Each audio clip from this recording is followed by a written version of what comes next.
AIO for being grossed out by my husband's grandfather? During Christmas celebrations with one side of my husband's family, something happened that I found extremely inappropriate and unsettling. I was standing and talking to my husband's great-grandmother when I felt someone behind me twirl my hair and begin playing with it affectionately. I didn't immediately turn around because I assumed it was one of the female family members. However, the behavior continued.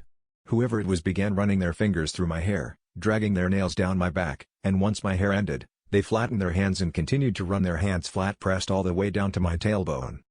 This happened twice before I turned around and realized it was my husband's grandfather. He is not senile or cognitively impaired.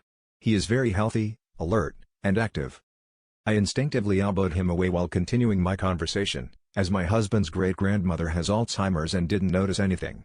Despite this, he attempted it again. At that point, I gave him a very clear look of disgust and stepped away to create distance.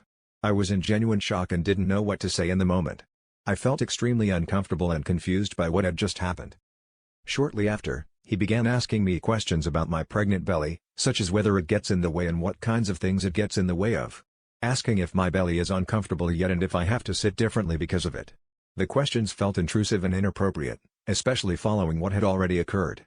I have never experienced anyone taking such an interest or asking questions about my belly in that way.